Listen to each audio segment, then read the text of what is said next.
Well, I think we have everyone. So I'm going to go ahead and call our retreat on May 16th, 2020 to order. The items, I was kind of trying to get, as we get started, just kind of do some time checks for all the topics because we've got a lot to cover. And I think some of these we're going to have some good conversation, but I also want to make sure that we make time for everything. And I have a hard stop at 11 this morning because of all the graduation stuff. So I was thinking we could spend maybe 20 minutes on goal update, just working our way through that document. I thought, a good 30 minutes for kind of the combo of the vision mission discussion and the tell.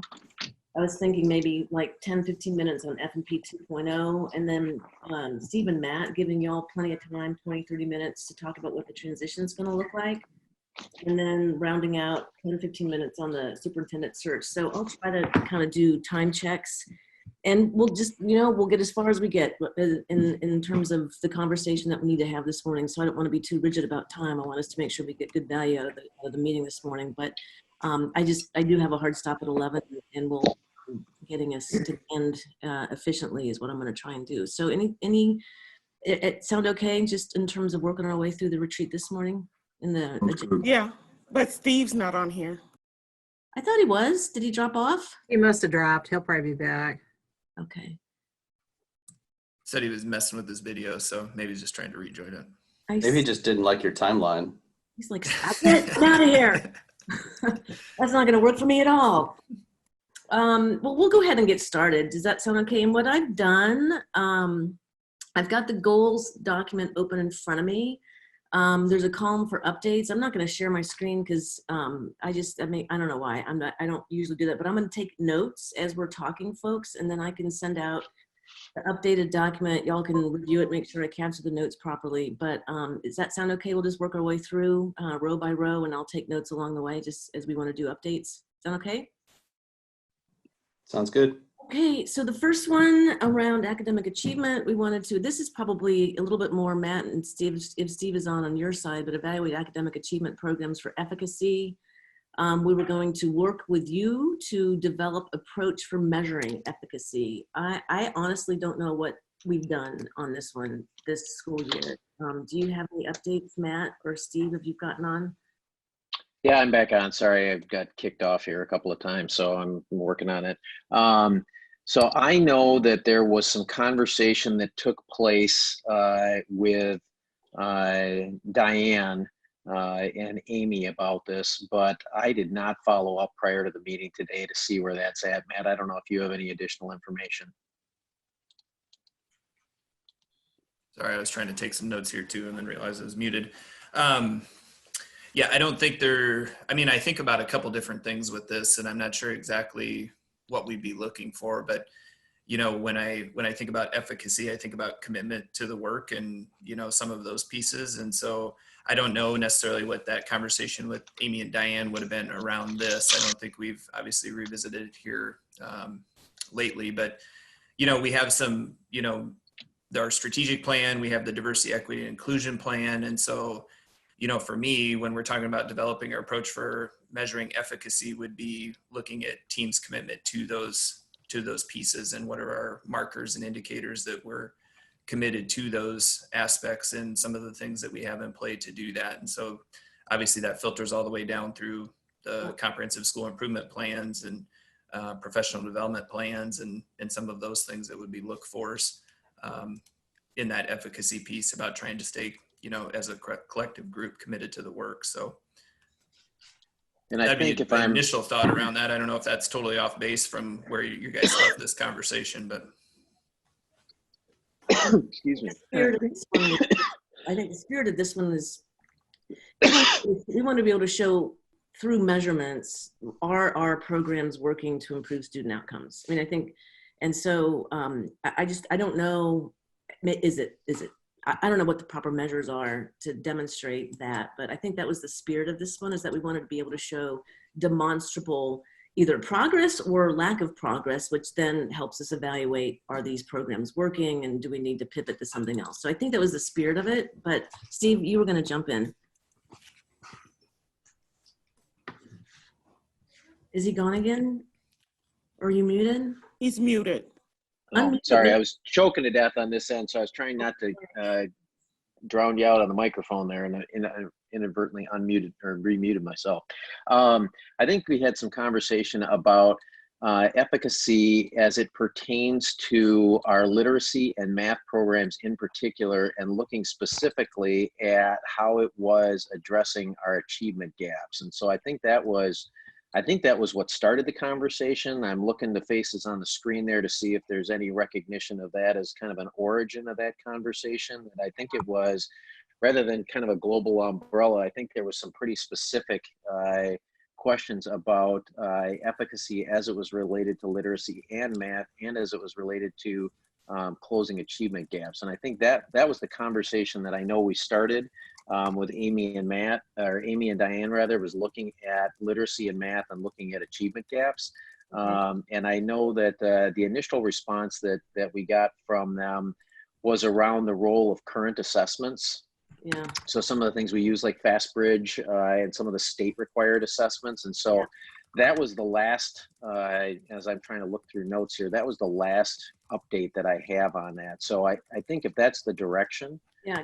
I think we can pick up on that. Yeah, we can get it. I'll just note that we'll get an update from Amy and Diane. I agree that the scope was narrow, but I think some of the impetus behind it was pretty broad in that, we throw a lot of darts at the dartboard, right? Trying to do things. And I think the conversation was, with all of these things in play, how can we best decide that one of these things is actually making a positive impact or not? And so we're not just throwing all these darts, right? We're targeting a very few things. And it was very amorphous of how do we do that? Because I don't think anybody really had the answer. But I think that was kind of the goal of it, is to really focus in on which of these dozens of different things that we're doing are helping or having the most impact. Because I think all of them to some degree had an impact. It's just whether we had the bandwidth of people to keep doing all of them, or if we wanted to be more focused about it. And I think we actually had Amy and Diane at one of our meetings where they were talking about implementation. And as I recall, part of the issue that they raised at that meeting was the complexity of doing that, because we don't necessarily have control environments where we're able to compare it.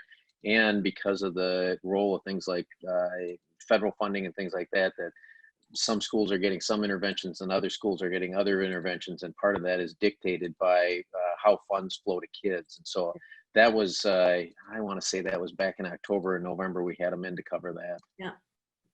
I think that makes a lot of sense now. And I think what Sean said there, there's multiple things we employ for different students, but which things matter most, or which ones are yielding the biggest results, and where's our focus on those multiple strategy efforts in literacy and math. And so that makes more sense now as you guys are connecting the dots there on what that would be, and then what are those measures that show what's working or what's not working as well, potentially. So, but like Steve said, some of those are even by building, depending on the funds that can be committed to those buildings and the strategies they employ because of that. So Yeah.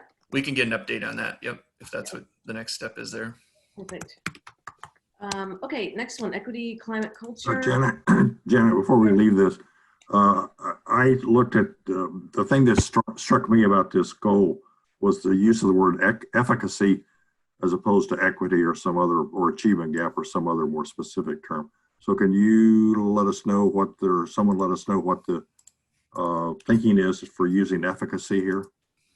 When I think about efficacy, I think about, does an instructional program or intervention or course of study or method work to complete whatever the goal is of that method or intervention or learning program. So some learning programs are designed to achieve certain outcomes. Efficacy is determining whether that program actually achieved those outcomes or not.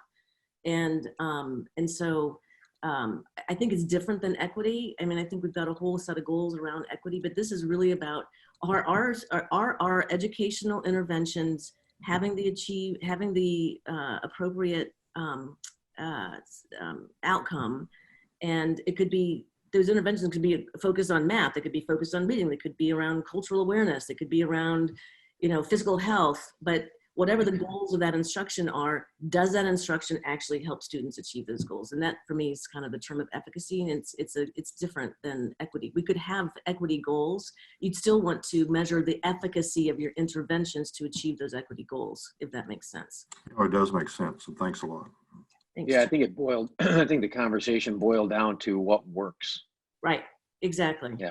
Yeah, and how to focus on the things that work. And Exactly. That's the don't next step, focus on right? the Is stuff then, that's not making a difference. Yeah. Yeah. because like Sean said, everything works almost on some level, you know, I mean, a lot of the things we do for kids help, but some of our focus has to be on what matters most and what works most and to the highest level. So. Yeah. Can I ask what metric we use to determine working?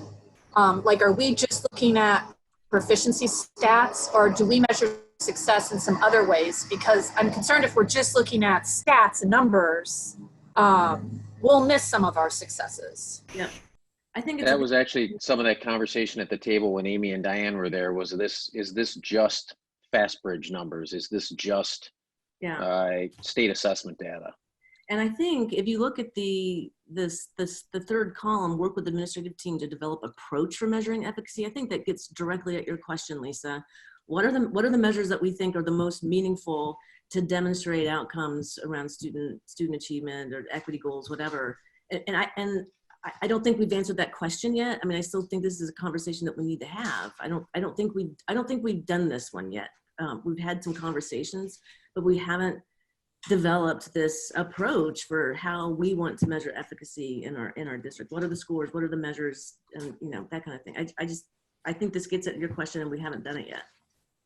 I think one of the things that, as I recall from that presentation or that conversation with Diane, I think one of the things that she really wanted to have us talk about was individual student growth as one of those key measures of efficacy. So our individual children showing the growth that we want. And Charlie, I think that gets to the conversation that you were raising about equity is, are we then closing the gaps between kids on whatever that achievement measure is that we decide is the appropriate one to use? Yeah. Okay, good. Thanks very much. All right. I've taken some notes. I'll send this out afterwards. Y'all can add to that conversation, but we are going to move on to equity, climate, culture. We had a whole bunch of different goals under this one.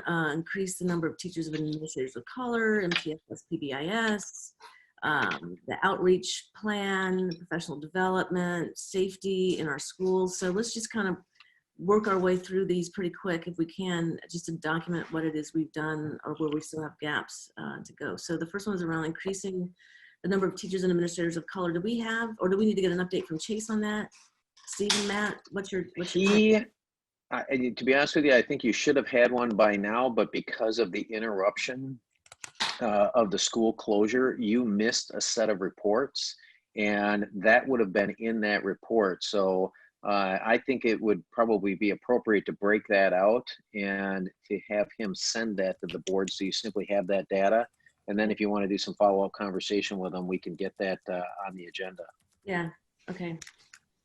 I mean, it may actually be useful to have this as a quick update at the May 26th meeting.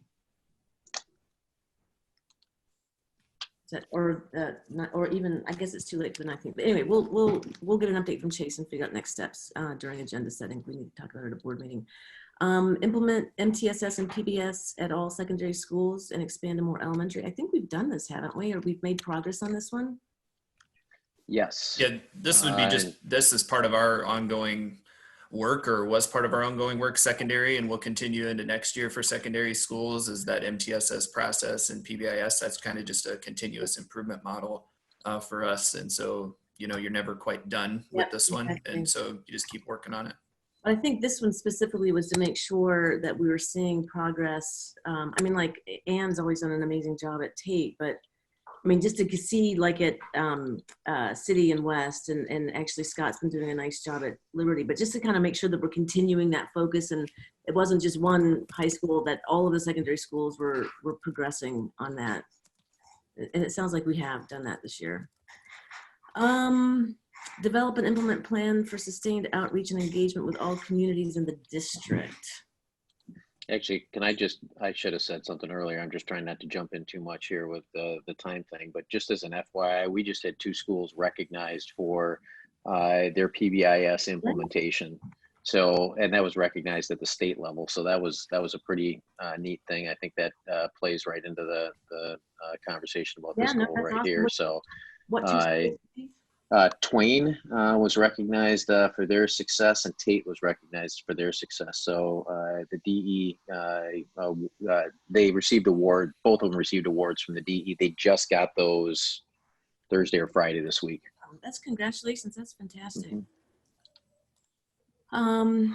Okay, I'm moving on. I hope I'm not feeling like I'm rushing everyone, but I want to make sure to get through this so we can get to the other parts of our conversation. So develop and implement plan for sustained outreach. I mean, we have something in the CDEP, don't we? We do. But I'm not sure, to be honest with you, if that was there before this goal was set or after. So I'd have to defer to you as to whether or not as a group that was adequate response, or if this was a on top of response. So I don't know if anyone recalls. I think these goals helped inform that. Okay. Because we did these a lot earlier, and then we did the CD kind of as the year went on. Thanks, JP. You know, I mean, I the difference between last year and this year, you know, what I've seen is we're at Black Voices Project regularly. And then moving forward, you know, we've had a lot of conversation about that, but I don't know if we have like a plan for sustained outreach. But we do have board members, you know, going to that group anyway. Yeah.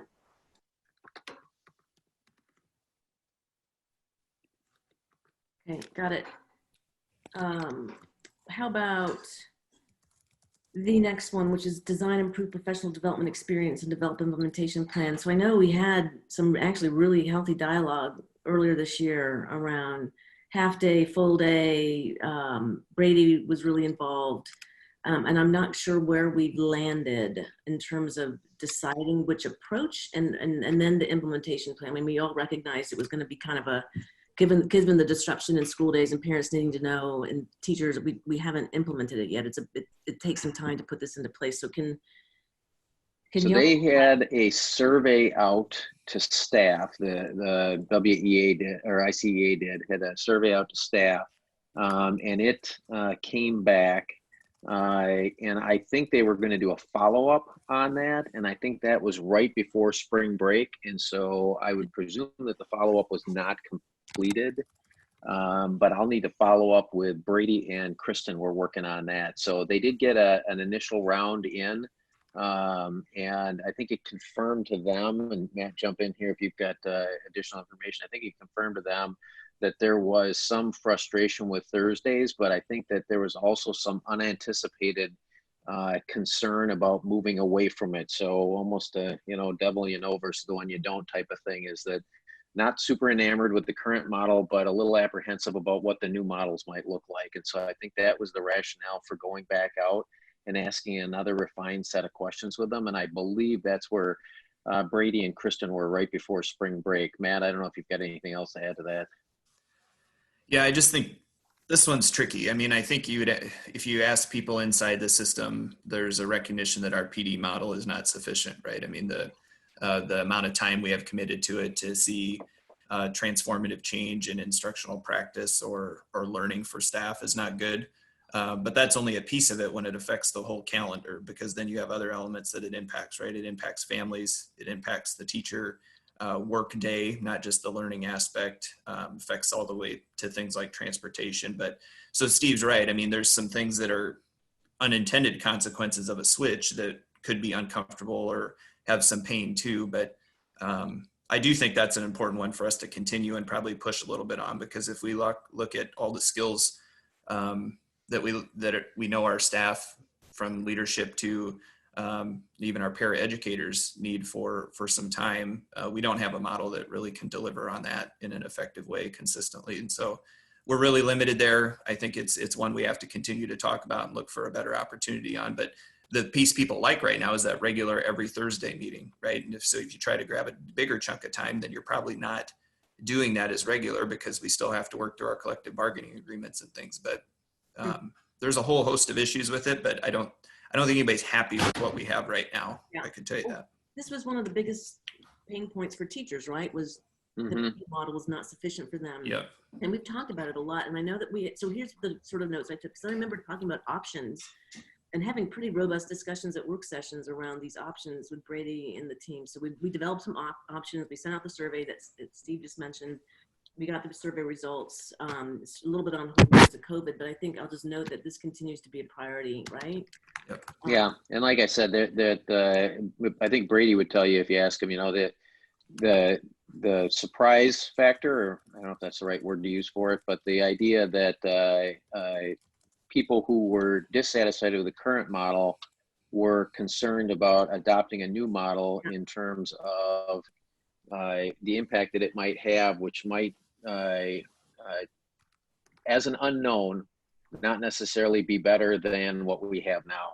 So I think that was an unintended consequence of the survey process, not something that was initially anticipated as part of the feedback and the results. Yeah, fair enough.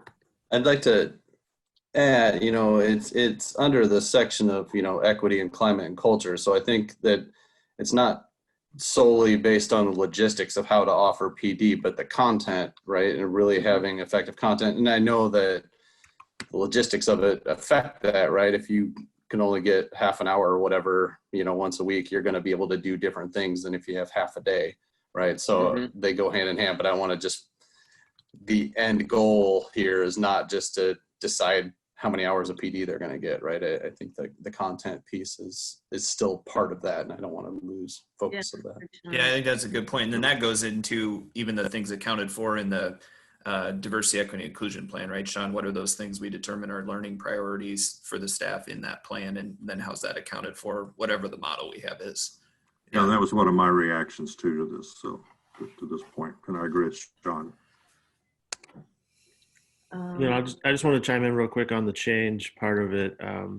I think people are always going to resist change because they're comfortable with a set schedule. So you're always going to have that feedback. So I don't think we should use that as a limitation to if we are, or the district is going to go away from something else. Yeah, I think the change management component, Paul, to your point, is really, really important. And I think it continues to be a priority to move us to a better level of PD, recognizing we have to manage the change really effectively. And then I also added a note, Sean, to your point, that the PD content needs to include an equity focus. I mean, the content needs to have an equity focus too. I'm going to move on to the next one, begin implementing plan for improving safety responses in all schools. We did spend a lot of time on this topic, and we kind of changed the language a little bit. Gosh, what remind me of the language we're using now, folks? Care assessment team. Yeah, care assessment. So we developed a method for a care assessment. We posted a position for a coordinator, right? Yeah, I believe you approved him at your last one. I think he was on the personnel agenda at that last meeting. So we got a position up, we got a team structure in place, got the position filled. Now I think the next work is then developing implementation into the buildings, and that's what he'll be working on over the summer with Kate. And there's some other piece on that. I don't know how much you want me to go on that one, but yeah, we have a lot of active plans in place in there. Yeah. Okay, that's awesome. So we made good progress on that. Okay, and then I just did put a bullet in here, folks. That, I mean, we didn't explicitly call out under equity, climate, and culture the need for the CDEEP, but a lot of people put a lot of energy and work into that, and so I just put in a bullet around we developed and approved the comprehensive diversity and inclusion and equity plan. Moving on to curriculum and instruction, we wanted to develop vision and strategy for innovating in our schools, develop profile of a graduate. I mean, we started the Patel work. Obviously, it got interrupted.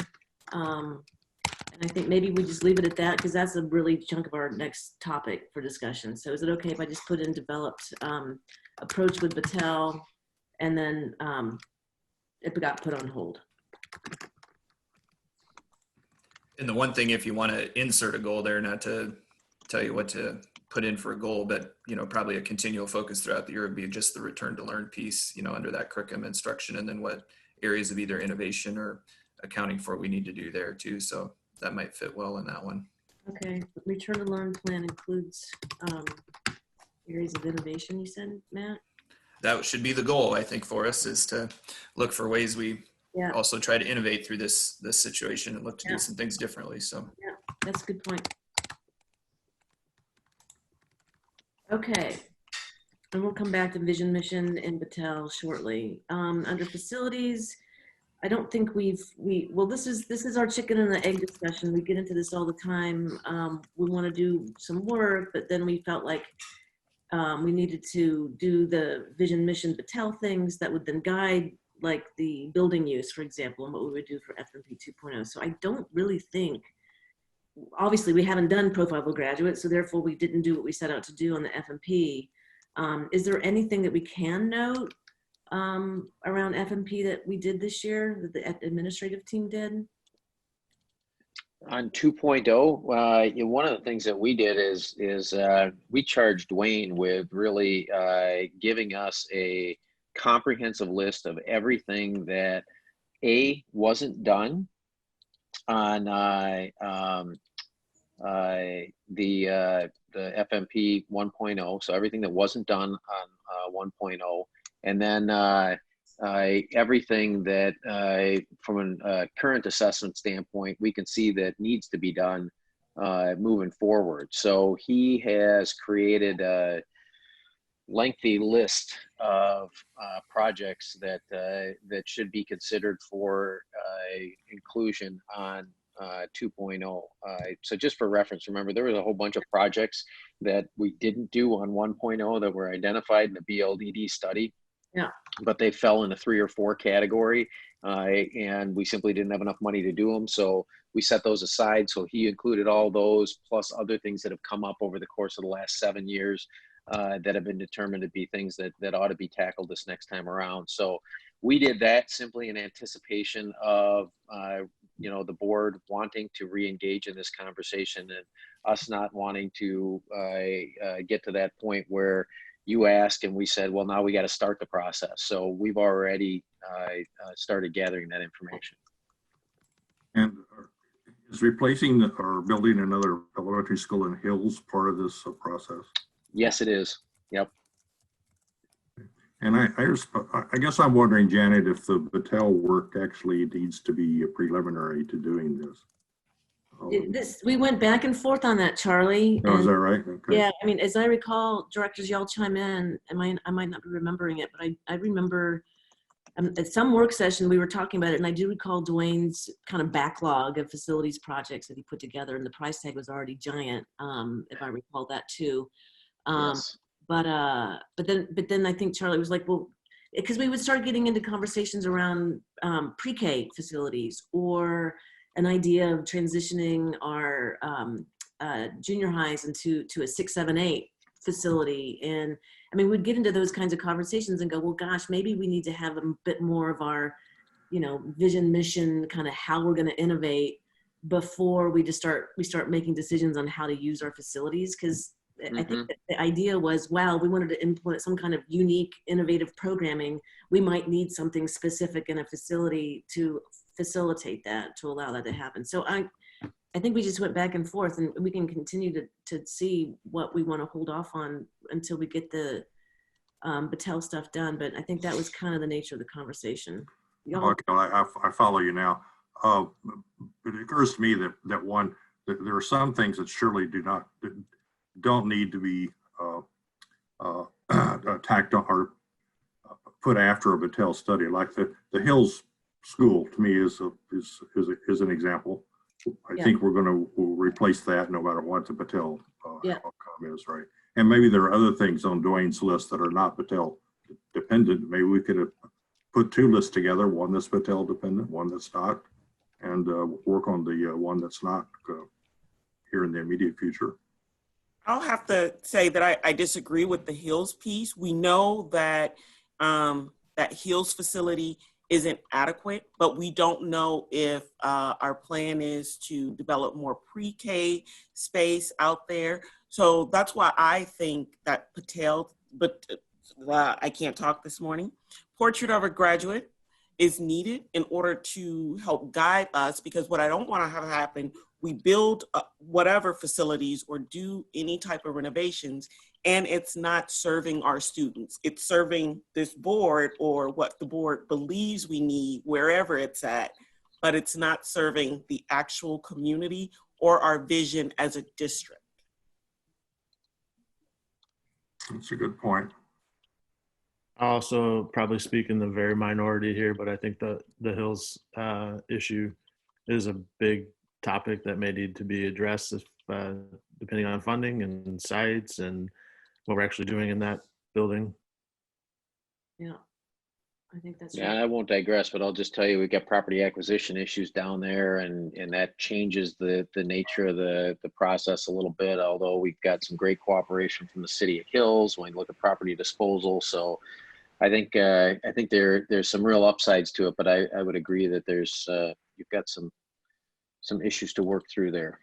So can we though, I'm not sure, I can't remember when we had that conversation with Dwayne and when he shared that backlog of projects. I don't know if Charlie and Lisa had seen that. I think it might have been before they were on the board. I was going to say that might have been It was early fall. Yep. Yeah, It was. so I think it would be useful, if nothing else, for Dwayne to share again that list of backlog projects, because I like Charlie's idea too. There may be some things on there that we as a board can agree could be, prioritized before we finish the Patel work. And I don't know what those, that might be nice to view that list with that lens.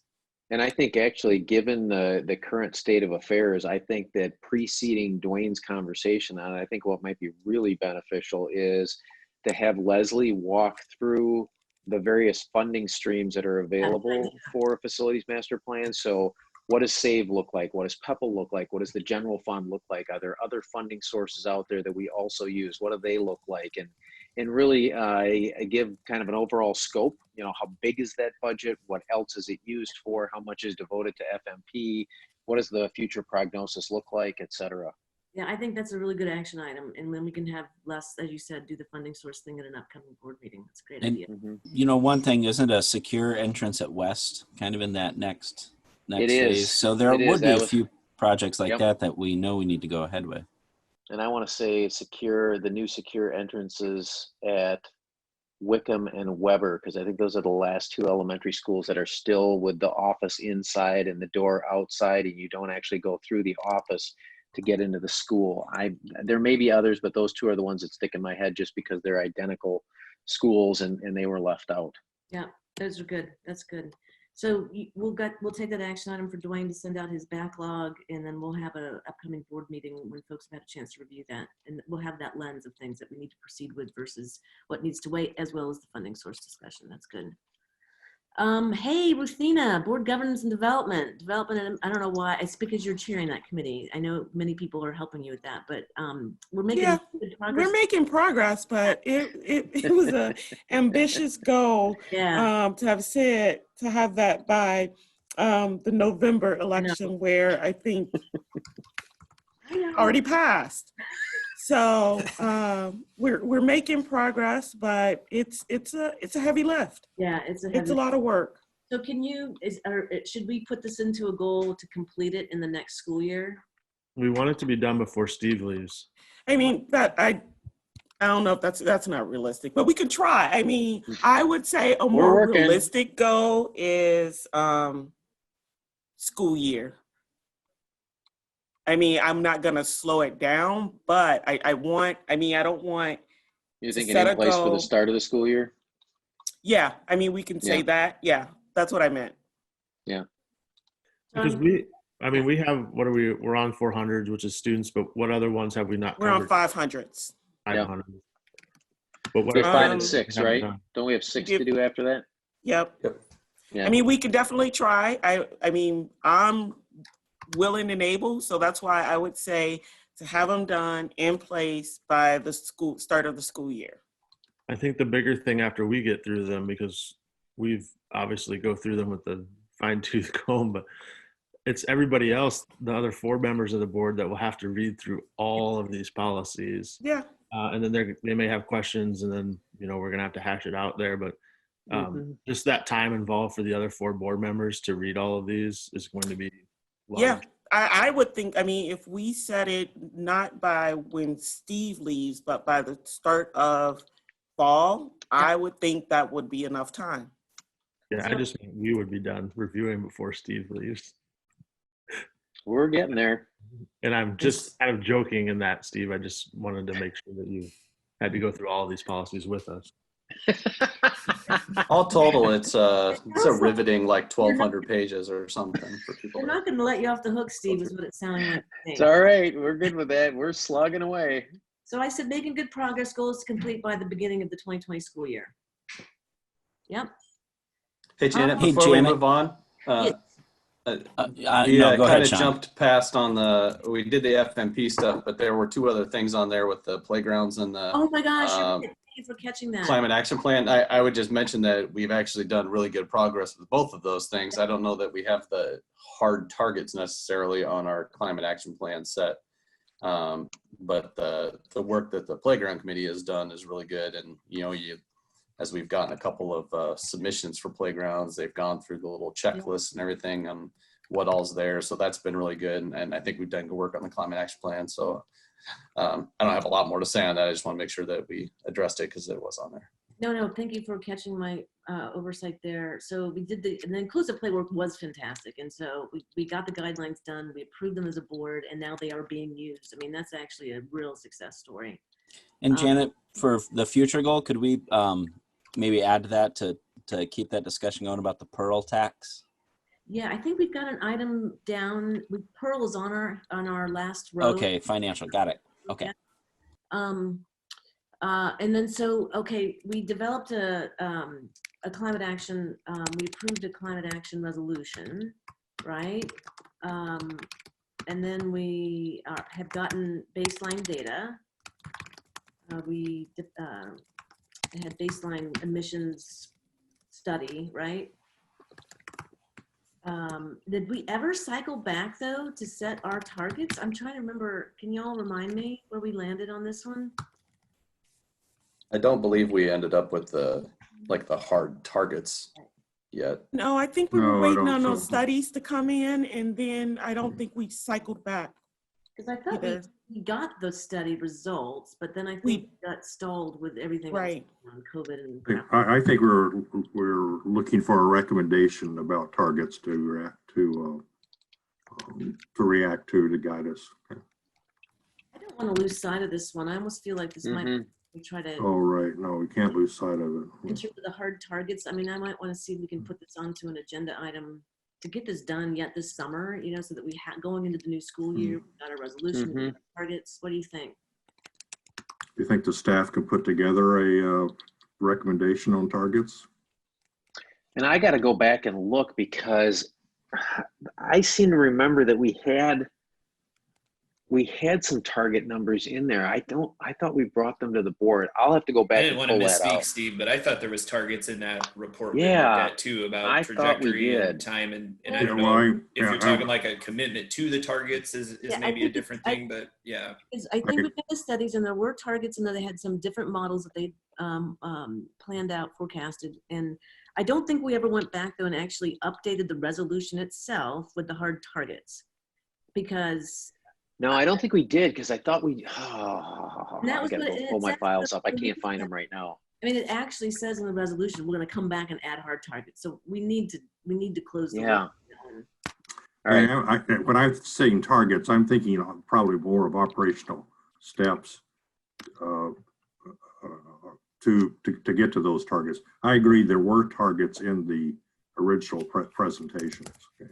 Yeah, and I think that now I'm trying to remember. I can't find my notes right here immediately, but because I think that's part of this next step that we've been working on with these multiple providers out there to come in and look at these solar PPAs, because I think part of what we were doing, and again, hopefully maybe my thinking will trigger some from you, but I think part of the issue was before we set the targets, we were trying to figure out what's actually our generating capacity, because we wanted to know what can our physical plant as a whole, what can all of our property potentially generate, and then how do we move to oh shoot, sorry, I'm getting an unstable internet thing here.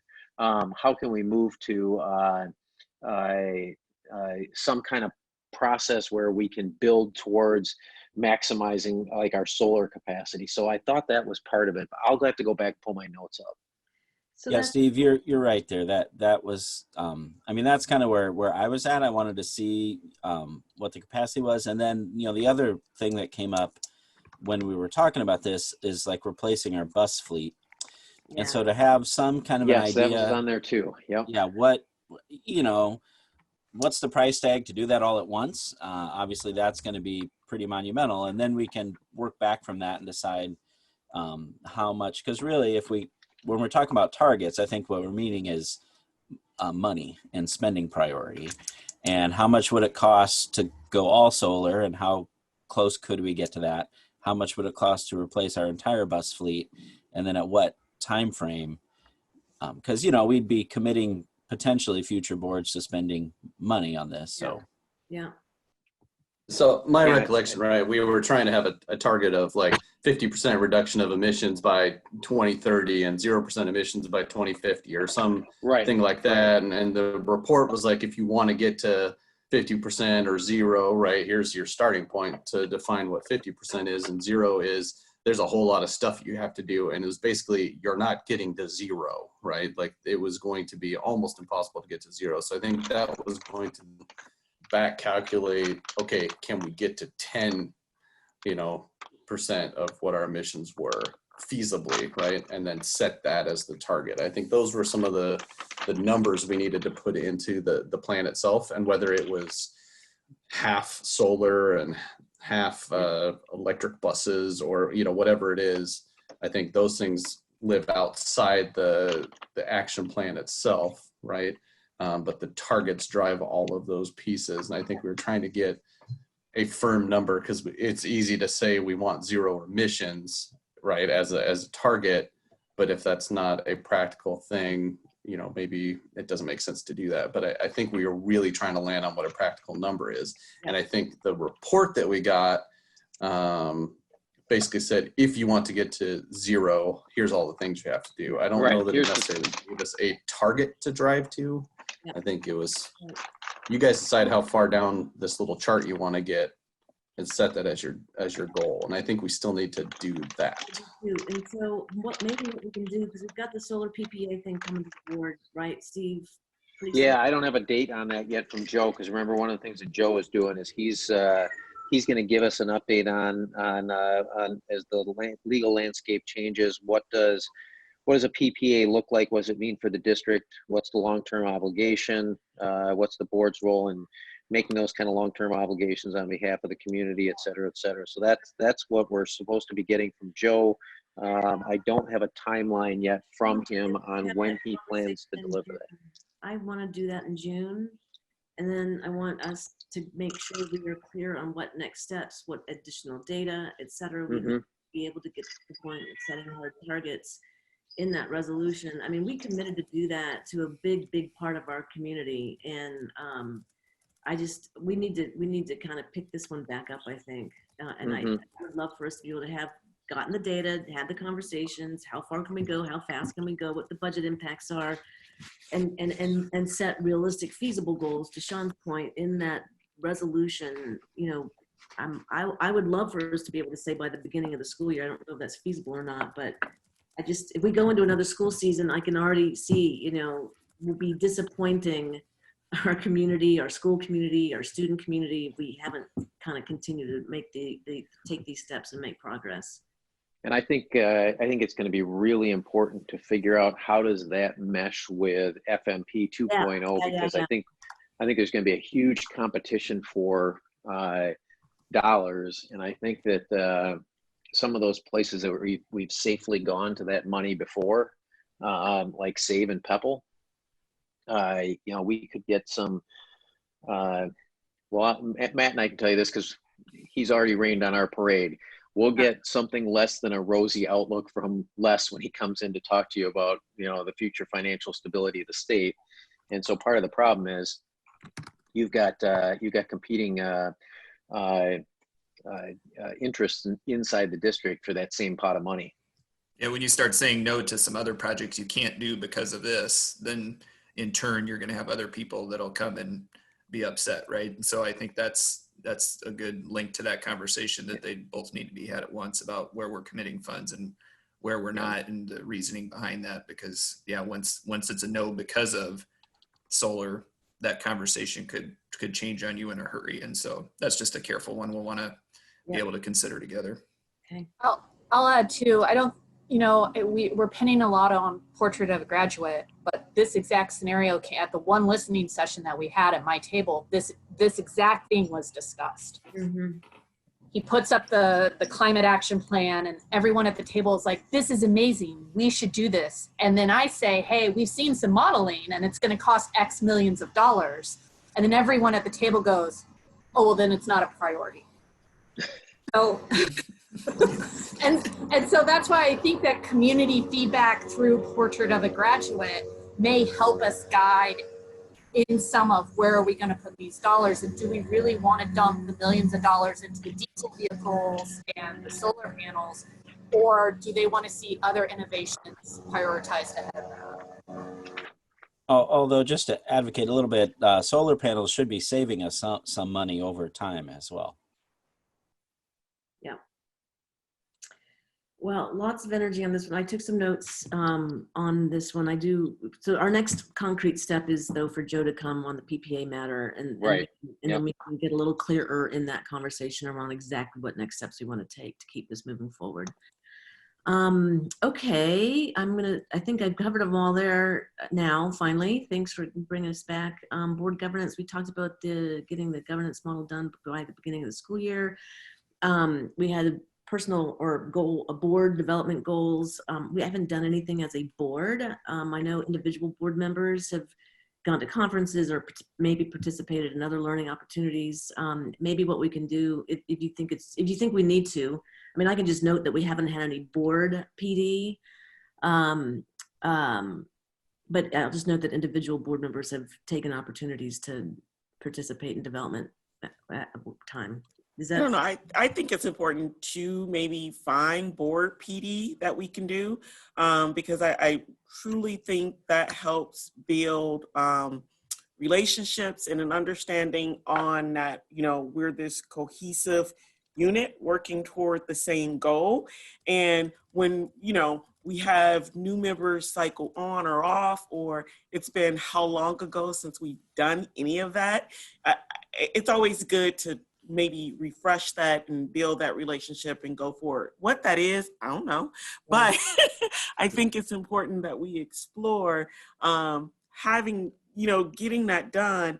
And me personally, I wouldn't mind having media training. I mean, we know we all get those questions, and instead of like, yeah, Janet, go ahead and answer that. And, maybe Janet gets tired of it or maybe not. But if we want to, again, be in sync and understanding, even though we're 7 individuals, we have board goals and, we're working toward the same thing. I think that just will be helpful. And Janet, or Ruthina, I will say, you don't have to look hard to find these, and Steve can tell you, the stuff that IASB has out there, it's board development and board things that you're working towards. And I think part of the reason this is on there is that boardsmanship award, there are stuff that you can do as a board team together, that counts as points, and they're good training. I mean, we haven't done it. I don't know that since I've been on the board, it's happened necessarily, but maybe a couple times. But I know previous boards went through. Steve will have to help me. Was it Leadership for Student Learning? Yep. Maybe something else that they actually went through and did all of the learning on. Oh, that's good. And And something like media training, there's quite a few opportunities out there. I know Grantwood AEA has done some of that for superintendents. The UEN did some of that a few years back. So if that's something that is one of those areas of interest, for example, that the board as a whole wants to grow in, those are definitely things that we can help find for you. Would it be possible maybe to, if you guys could develop a kind of like a doodle poll where we could sort of vote on and whatever rises to the top the most? Because I agree. I think it'd be good to participate in something together as a board. And frankly, I'm not as concerned on what the topic would be, but just that we engage in it and to do the relationship building and the learning.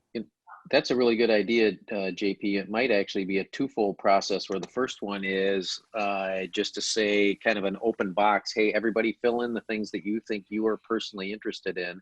Then we could take those and there might be some that we cluster together. And then we push that list out to everybody as a whole and have them do some forced choice ordering on it to set some priorities. So we can definitely set that up. Great, I like that idea. I'll work with Kristen on that. We can push that out through Qualtrics. Okay.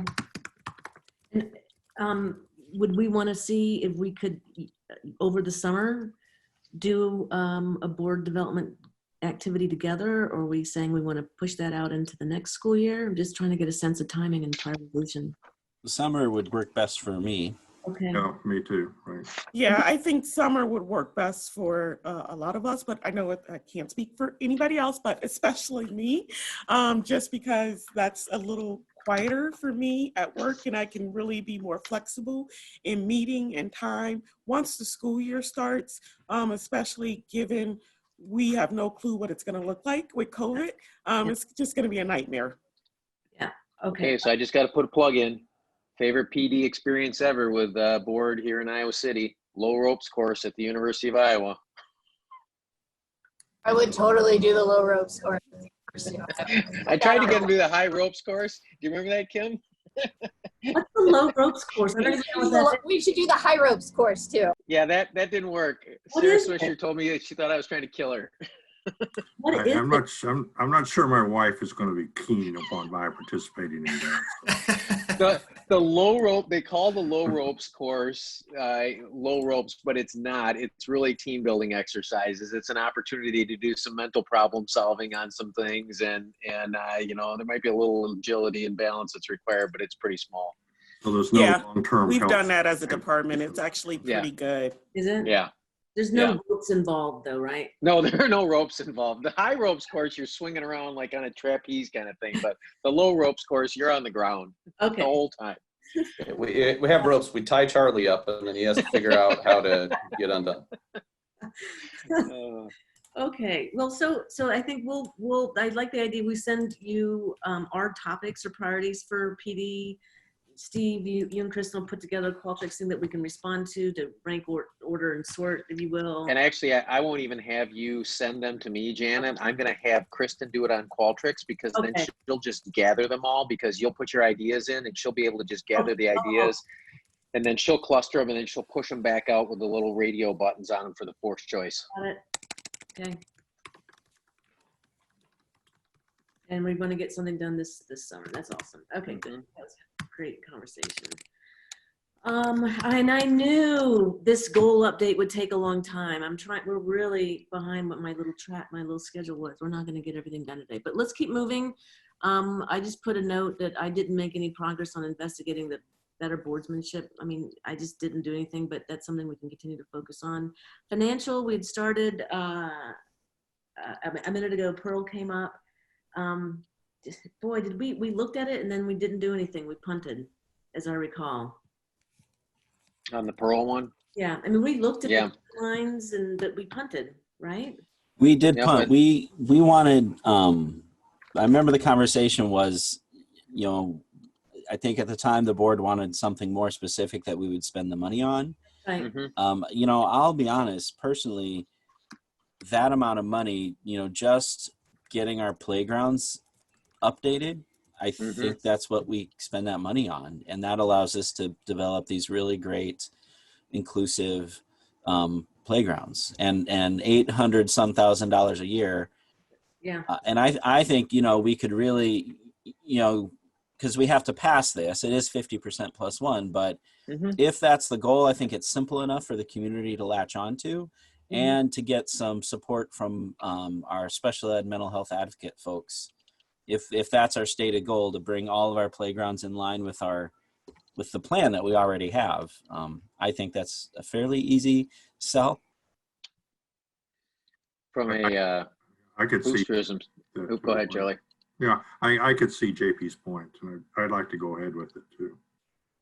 Well, and that, you know, from a long-term standpoint, I tell you that the beauty of that Pearl levy is it's once passed, it's in place until voters choose to vote it out. And what it allows you to do is really create a safe funding source for both JP, to your point, the playground upgrades, which we need to do, but then long-term, it creates that life cycle fund that allows us to continue to keep those playgrounds fully inclusive. And I know technology is going to change as we look at ways to engage mobility impaired children in play outside, and it really gives us then a dedicated funding source, and you never wind up in the position we are today where the cost to do it winds up being such a big nut that you just struggle to ever actually do it. So I love the idea of fixing what we have now and bringing it up to speed and then being able to maintain it over time. Good. I don't think we've had this discussion since Charlie and Lisa joined. I think we. Oh, I don't think we have. Yeah. Yes. Can we? I mean, because I mean, gosh, this was when Craig was. Paul still, was trying to say something. I'm sorry. Oh, sorry. I like to try and get everybody included. Go, Paul. That's okay. I maybe you don't want to hear what I have to say because it's not necessarily positive right now, but I think the last time we talked about this, I may have been in the minority where I pushed really hard for us to try and go forward with this in the last election cycle that we had, which didn't happen. And I kind of think we missed an opportunity to pass something before stuff like what just happened with COVID and everything. I think you're going to find people are a little bit more hesitant to spend money, tax money on that. And just to your point, JP, I try and think of the, and I don't know how much this is going to be necessarily, but when I think back to the facility master plan, the GO bond, the GEO bond, like that was presented that everybody had a little bit of something in it thing. And if we push it out just as this is only to upgrade our playgrounds, even though we know how important that is, and as a whole, I don't know that our community as a whole will buy into, yeah, let's upgrade those elementary playgrounds. If they don't have anything in stake there, I'd like to think that wouldn't be the case, but it's just, in my head, that's what I'm thinking. So if we are going to go forward with this, I think we have to have a really good discussion about what it's going to be used for, how you would sell it this time, which is the stuff that all you guys were saying the last time that we had this discussion, because now I really think the dollars and the money, and if we're going to have this discussion on top of a facility master plan 2.0 discussion, then I think it's something that we're really going to have to think out. And I wouldn't have said this prior years, like you guys may remember when I kind of tried to push for it then. That's a fair point, Paul. I and maybe when I said playgrounds, we can also use this money for facilities at the secondary level. And I think, I kind of said that off the cuff, but because we will have to come up with a plan and a way to actually sell it and to that. But your point is well taken. Maybe, Steve, when Les brings us back all the information, F&P financials, Pearl's in that, and we can see like how much it would be of a tax increase, et cetera.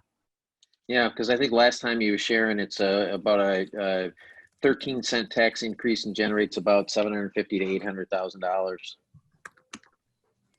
When is our next ballot? The soonest we could get it on, is it 2021? If you want to get it on a regular ballot, it would be 2021. I'm just trying to think if anything's going to get stuck on a school ballot before then. Probably not.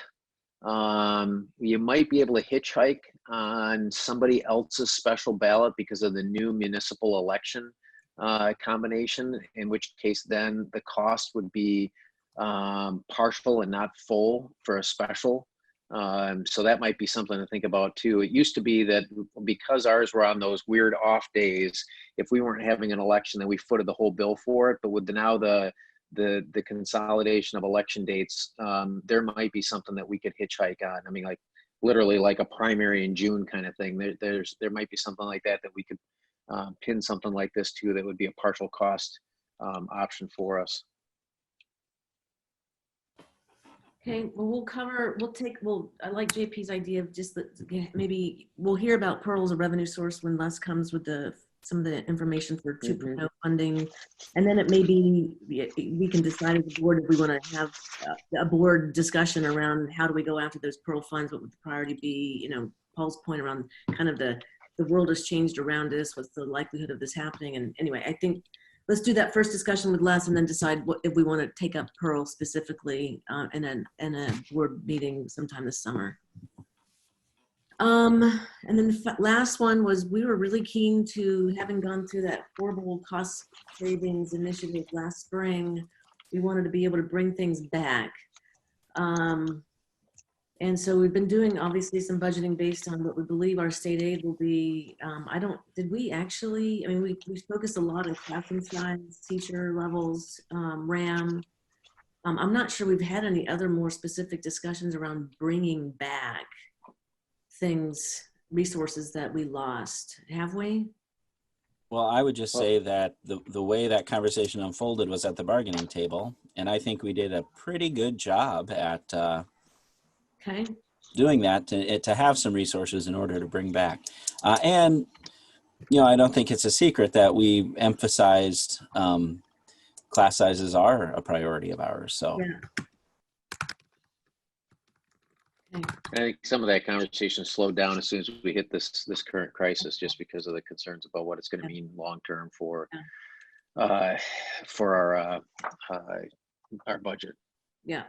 Yeah. Yeah, and I guess I got a general sense that there's not a lot out there, a lot of money out there to bring a lot of stuff back. I don't know that maybe I have the exact number, and I don't know that we really decided, okay, we're going to bring back X number of elementary teachers or X number of, you know, teacher librarian or all of the others that we looked at. So it wouldn't hurt to kind of get some of that idea, right? I mean, I know you guys are working on it from the administrative side, trying to, you know, do staffing at this point for next year, right? But and maybe I'm way off, but my recollection is that the impact is very, very small as to what we're going to be able to recover from what we took out last year. Yeah. Yeah, I mean, realistically, you're addressing class size, right, with what is there. And so, I mean, I think that's the big component. Yeah. Okay, anything else on the goals? I will send out my notes and note the updates. And this was helpful. It's always helpful to kind of reflect on the work of a year, especially as we're going to move in. Are we ready to move into the next topics, the vision, mission, Battelle? And I think, and then I want to make sure that we have time for the superintendent transition and search concept. I kind of feel like we might have covered the 2.0 thing as we went through our goals here, but you know, that is on the agenda, but I think we kind of covered it. But for me, that's a lower priority right now than the vision, mission, Battelle, and the superintendent items. So let's start with vision, mission. You know, this is, and I think it's vision, mission / Battelle. I think these two topics are together. And folks, help me make sure I'm kind of recalling correctly. I think that we believed that the Battelle work was going to help us develop a vision and mission, and that we wanted to go through that process with an outcome of having, you know, the vision, mission plus the portrait of a graduate and kind of this, you know, roadmap, if you will, for where we're going and why, with some strategies around how to get there. So are we still wanting to do the Battelle work and having an outcome of that be a vision and mission?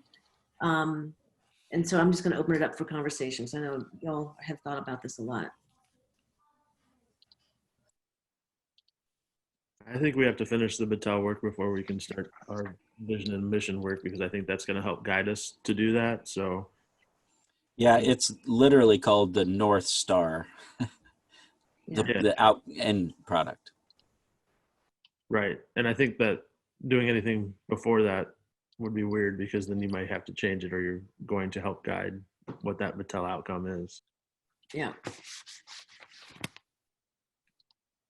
I guess I'd like to hear folks' thoughts. You know, just having participated in that one session where they sort of give you the lay of the land, you know, it's pretty clear to me that the result could involve some, I guess what I call big changes. And how committed are folks to sort of, you know, attempting to make some of those changes? I mean, yeah, that, you know, again, not to just have a pretty poster on the wall, but to really inform us in some pretty foundational ways on just what public education means for our community. Some pretty big questions to tackle.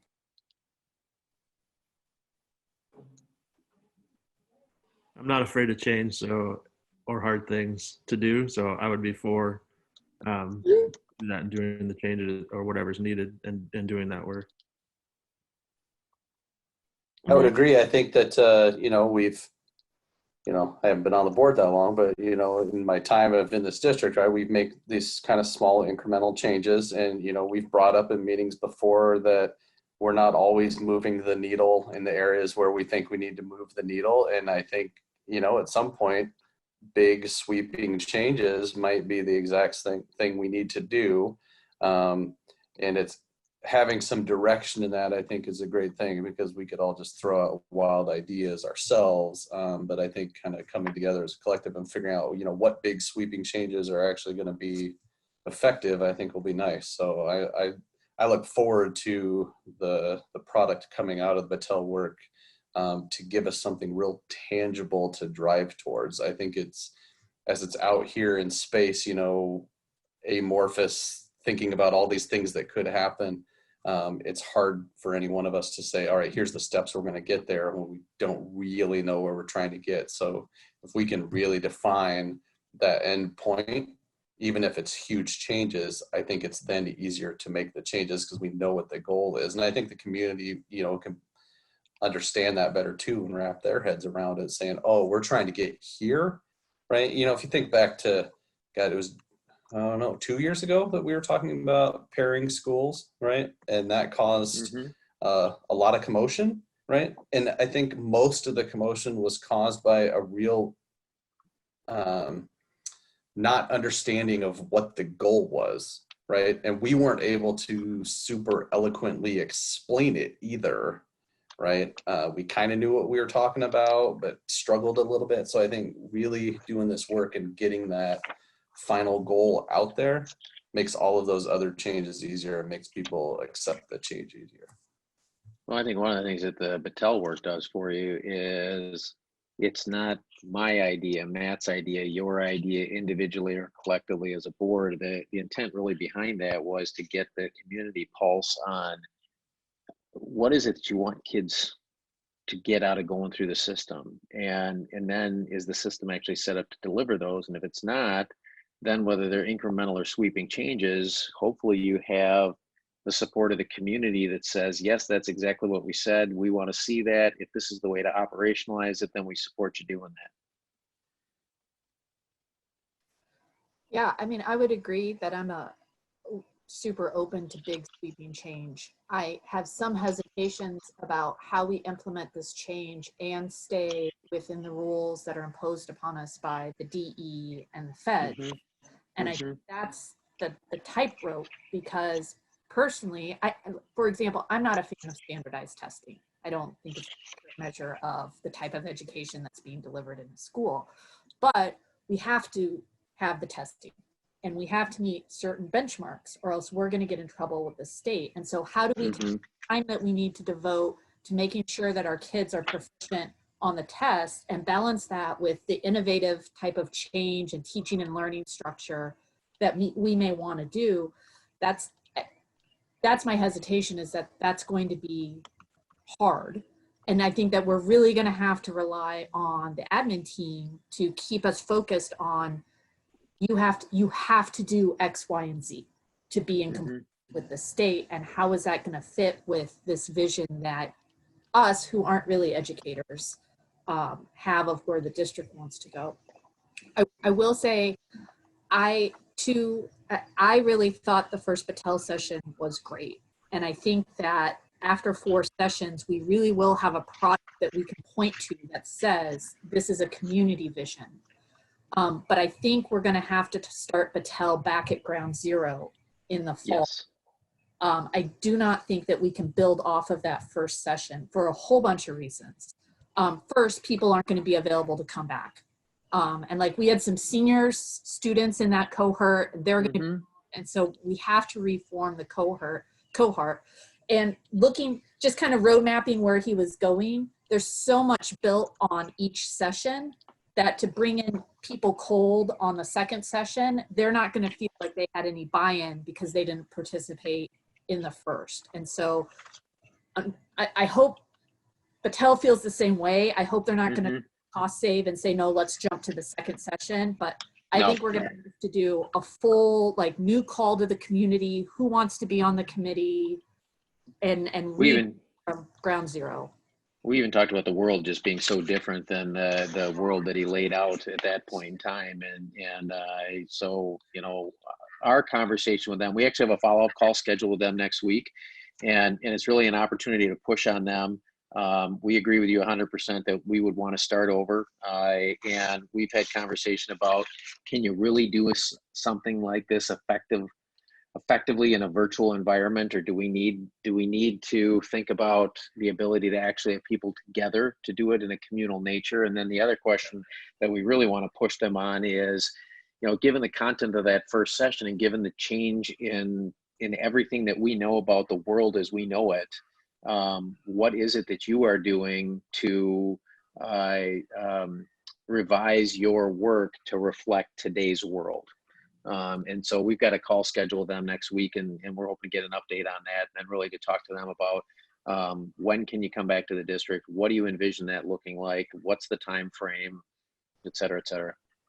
Yeah, because I have to say, and Steve, you're in the room, and JP and Ruthina, but there was, and Matt too, there seemed to me value to be able to talk in my small group at the table and just have a more limited discussion. But then there was also value in hearing the call outs from the other groups and what other people were thinking about. And that sort of small and large dialogue, I don't know, maybe there's a way to do that on Zoom. And if there is, I'm open to it because I really think it's important work, but I think that is an essential part of the process. And for those who weren't there, you know, one of the things that we talked about as being the most compelling part of that first engagement meeting was that table of students that was right down the middle, how engaged they were, how active and willing to speak up to a group of adults as a whole they were. And that's definitely something that we're going to want to be able to recreate, because I think kids are going to come back to this interaction, this dialogue, with a different outlook and a different sense of urgency after having experienced a couple of months of online learning here, and who knows what it's going to look like in the fall. They're going to have gone through that too. We're going to have kids that have missed kind of a whole trimester of their lives essentially at school. And I think their engagement level is just going to be higher than it was before. And I think that we are really going to need that voice, and we're really going to need to listen to that. So Steve, you'll report back then from your discussion with Patel? Because Yes. I feel like it's sounding like we're really landing on this is a really important thing for us to do. I share some concern in the fall if they're thinking they're going to have to do virtual sessions just because of continued travel restrictions or whatever. And I think this is going to be tough to do on Zoom. My own opinion. I mean, we do giant Zoom, Skype. We'll have hundreds of people working. When we do that at work, but we all know each other. And we have a shared set of goals around a company. It's different when you're trying to ideate and create a vision, and you got to talk and have dialogue. And it's so they're still looking at kind of their delivery method, right? Because they are, yeah. But I feel like we're all agreeing it needs to be done in person. And I think we're, Lisa, we're hit it in terms of we need to reboot and start from scratch as a different world. And we need to do it physically together and basically reboot the whole process. So I guess maybe Steve, the next step is just for you to report back to us your discussion. Mm-hmm. Yep.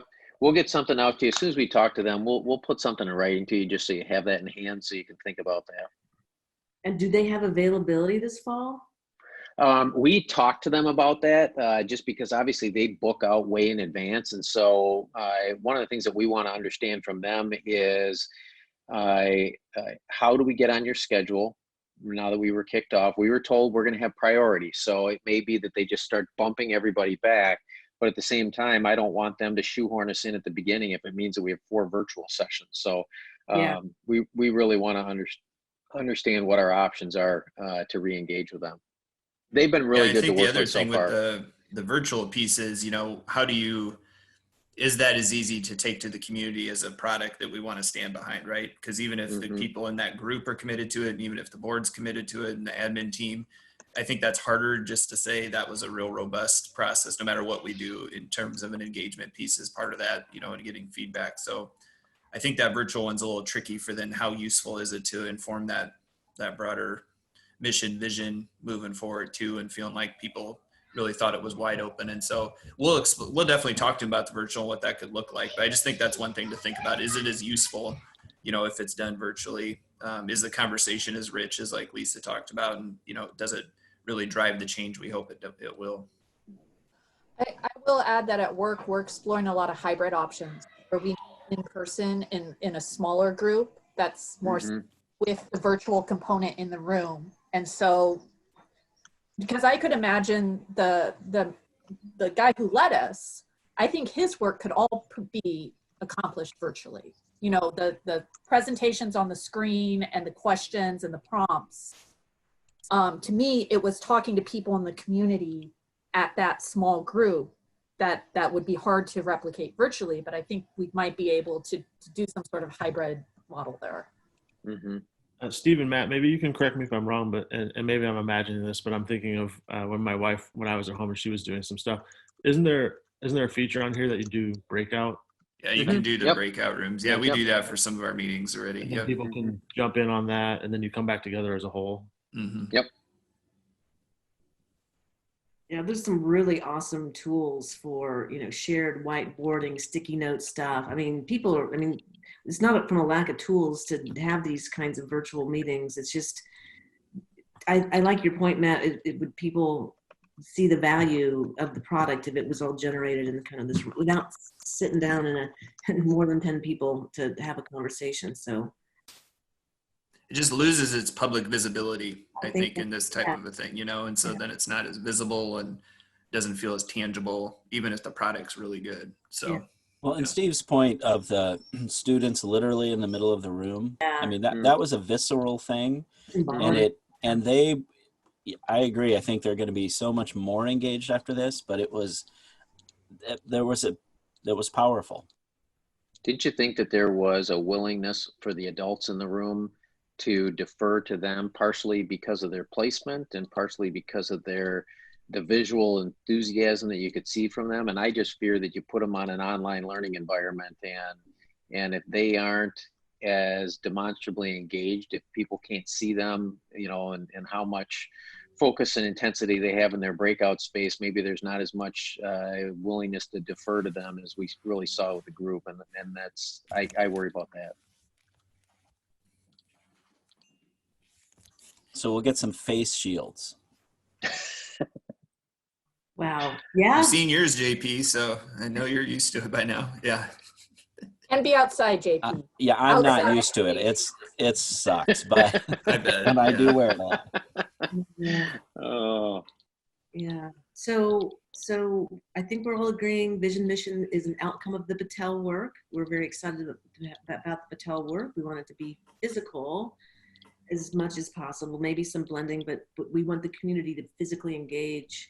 We love the students participating and being there. And so I think, Steve, we're just going to wait and get an update in your conversation with them.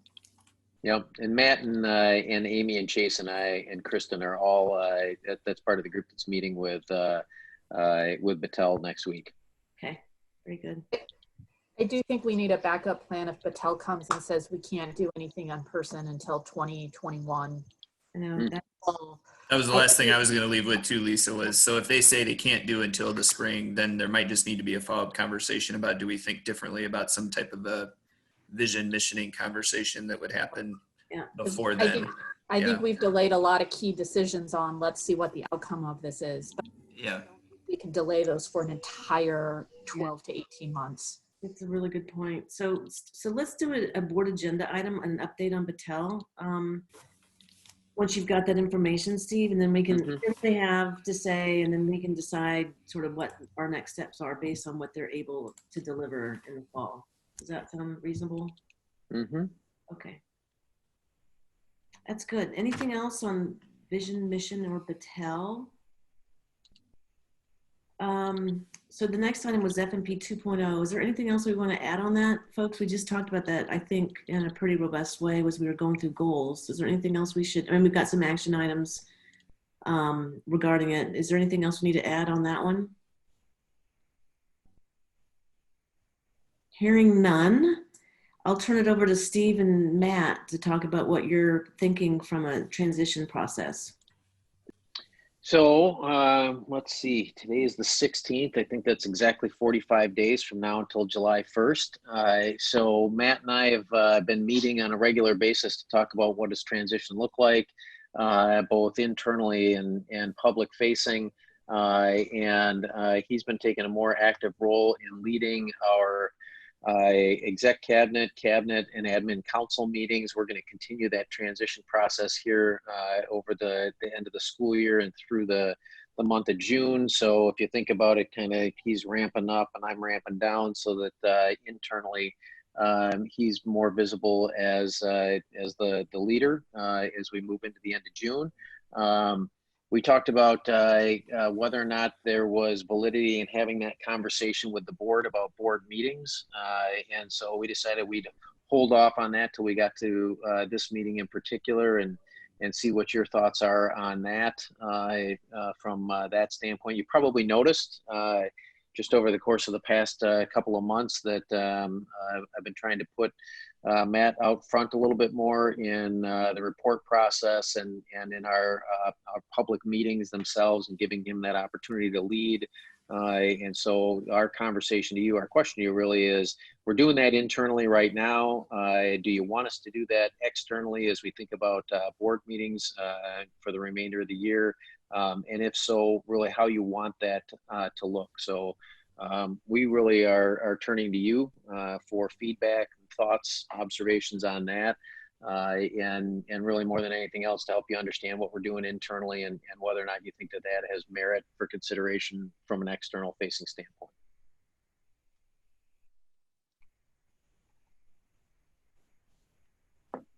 All right, I'll jump in since there's stunned silence here. You know, or meeting with fatigue.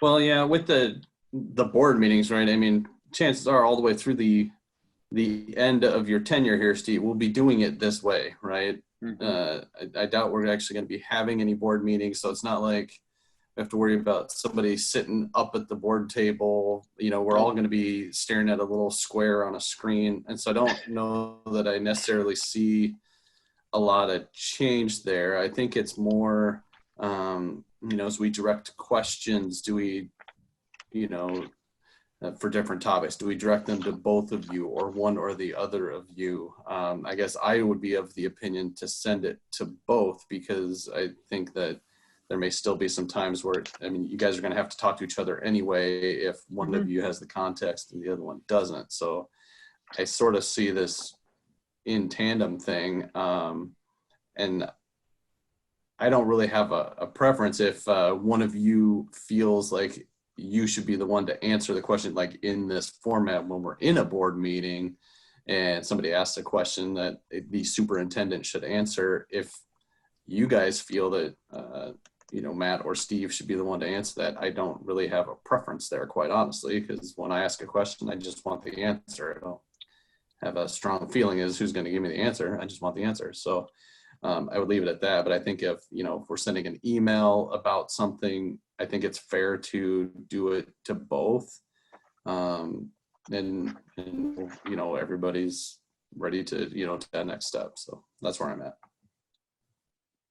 And maybe I should share with you, I think it's probably obvious to everybody sitting at the table, but Matt and I work extraordinarily well together, and from a professionalism standpoint, a collegiality standpoint, there's no stepping on toes that goes on with us. There's no pride of ownership. There's no ego that gets in the way. And so, especially if you'd see us working behind the scenes, and I'll include Amy and Chase on that, and Craig when he was here, we're a super tight unit.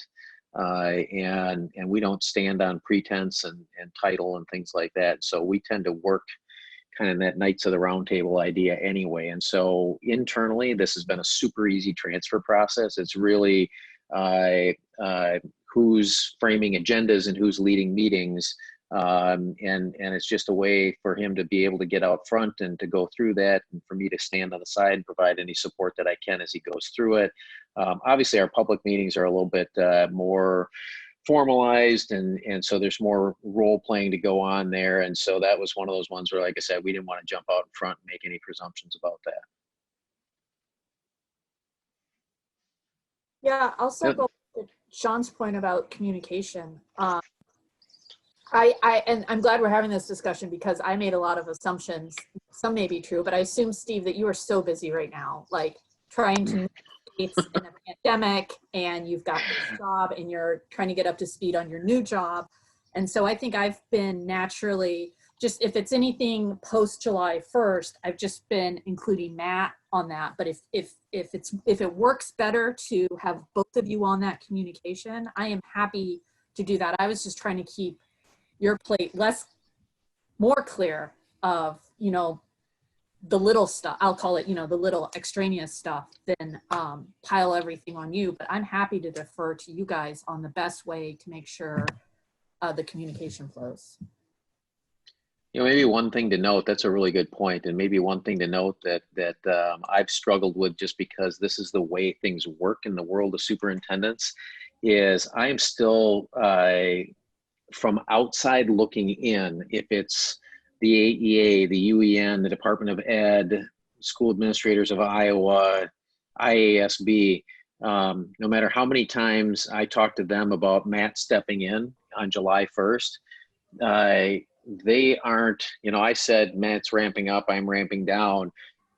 Those folks live in a world of a hard stop. There's everything up to June 30th and then everything after July 1st. And so they're not transferring anything over to Matt in that role until July 1st. And so I've still been super active on the state level and the regional level, and then loop him into it because they just haven't included him because they won't do that until July 1st. And so, from that standpoint, maybe to reiterate what Lisa just said, we're doing a lot of what may feel like duplicative communication because we're forwarding a lot of stuff back and forth to each other. We're copying each other on a lot of stuff that we might not have in the past, simply to make sure that each one of us doesn't miss something.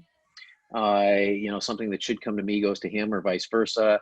And so we're doing a lot of forwarding and a lot of copying. And I can tell you from my perspective that I am perfectly fine with that. I'm the joy or lack thereof of not having a separation between work and home is that email's email and it just keeps coming in. You just keep going through it. And if there's something that's duplicative that I don't need to address because I know he's going to, it's easy for me to file that. And so I would welcome you to copy both of us so that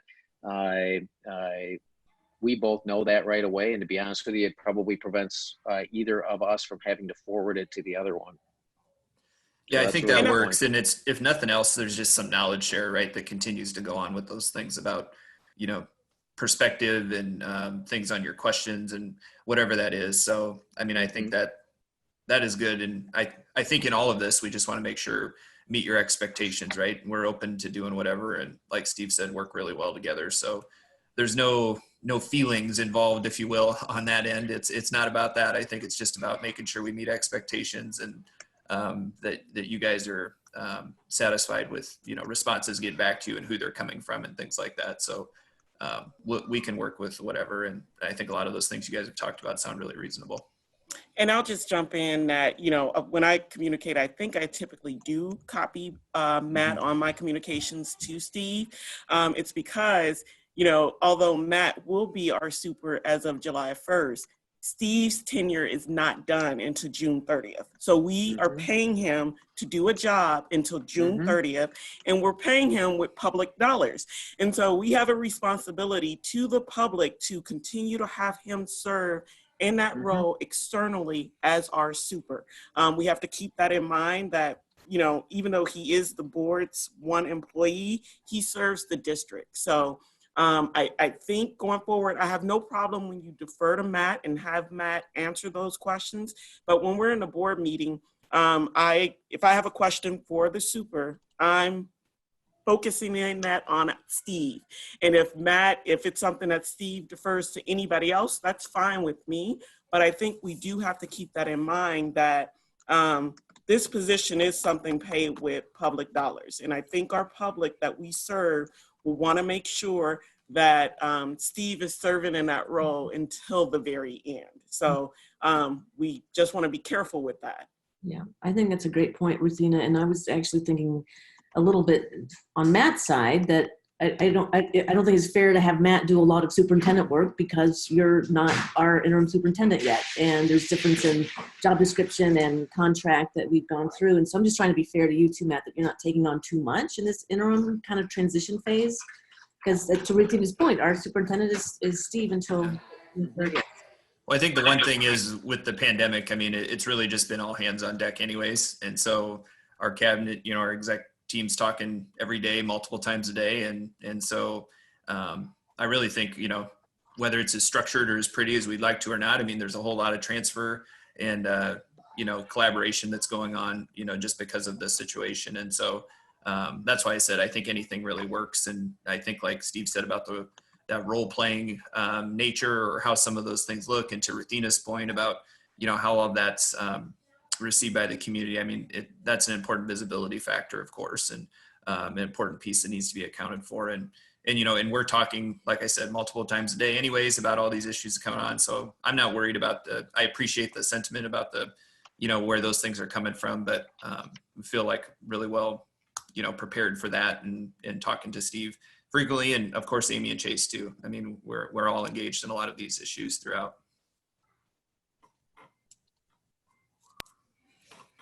Anything else on the superintendent transition? That was good. So I think my takeaway is we're going to copy Matt and Steve on everything, email wise, and then y'all will work together to be clear on who's responding and that kind of thing. Okay, anything else on that one? So the last topic, we made really, really good time. I'm really happy. So the next topic is the superintendent search. And, we've talked very sort of high level what the steps would be. There's no plan that's been put to paper. And, given, the extent of how this set of closures are going with COVID, it's, I frankly, one of the first things that we would do if we were to proceed would be to start trying to recruit a search firm if the board believed and agreed that we needed to use a search firm. I just feel like things are on hold on this, my personal opinion, but I want to hear the directors and what you have to say. I mean, my position has shifted some since we were discussing this earlier. I'm not saying I don't want to do a national search. I think that's still something that I think is a good thing to do.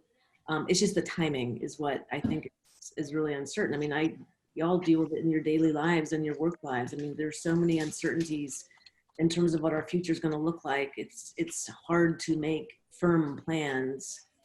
Just like the Battelle conversation, we don't know how they're going to be how they'll be able to deliver their program in the fall. And if we're to try to find a search firm and interview candidates for the search firms over Zoom, for me, that's not an ideal way to go about it. I prefer to be able to meet people and look them in the eye and have a conversation with whoever would be part of our search committee to help make that selection. And so I'm just feeling a little uncertain about even taking that initial step, given our current state and this virtual way of working that we're in the middle of right now.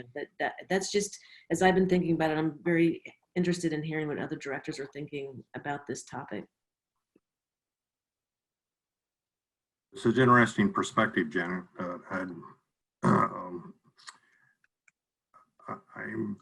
I guess, I mean, my first reaction is that, well, probably the community would have an expectation that we would go ahead with trying to engage a search firm at this point.